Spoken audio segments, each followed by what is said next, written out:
ఏలైనగా మనకు శిశువు పుట్టెను, మనకు కుమారుడు అనుగ్రహింపబడెను. తన భుజముల మీద రాజ్యభారముండును. ఆశ్చర్యకరుడు, ఆలోచనకర్త, బలవంతుడైన దేవుడు, నిత్యుడగు తండ్రి, సమాధానకర్తయగు అధిపతి అని అతనికి పేరు పెట్టబడింది. దేవుడు వాక్యం దీవించగాక. ఇక్కడ యేసుక్రీస్తు గురించి ప్రవక్త అయినటువంటి యెషయా ప్రవచిస్తూ రాస్తూ అన్నాడు, బాలుడైన యేసు ఈ లోకంలో జన్మిస్తాడని, ఆయన భుజముల మీద రాజ్యభారం ఉండును అని. మత్తయి 21:21 ఆ బాలుడు, ఆ శిశువు, ఆ క్రీస్తు మనకు చూడగలం. తన ప్రజలను వారి పాపల నుండి విమోచించి పరిశుద్ధపరిచి తన కొరకు ఏర్పాటు చేసుకున్నాడు. నీవు నేను కూడా ఈ లోకంలో క్రీస్తును ఆరాధిస్తూ స్తుతిస్తూ కనపరుస్తున్నామంటే పాపం నుండి విడుదల పొందిన వారమై ఉన్నాం.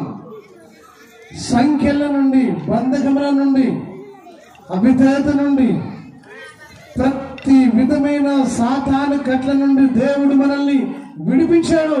మహారాజుకి ఎంతో ఆనందంగా దేవుని స్తుతిస్తున్నాం, కనపరుస్తున్నాం.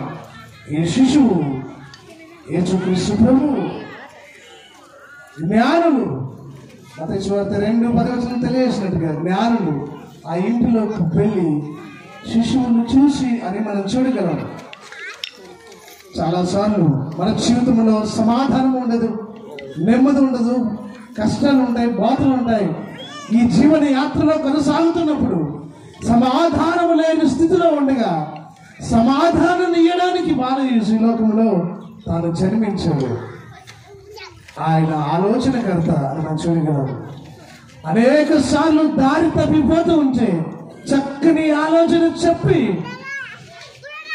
మనల్ని సరైన మార్గంలో నడిపించే దేవుడు యేసుక్రీస్తు ప్రభు. ఏ కుటుంబం అయితే నెమ్మది లేకుండా ఉందో ఆ కుటుంబాల్లో నెమ్మది ఇవ్వడానికి యేసుక్రీస్తులో కనిపించాడు. ఏ సంఘంలో అయితే నెమ్మది లేకుండా ఉందో ఆ సంఘంలో నెమ్మది ఇవ్వడానికి యేసు వచ్చాడు.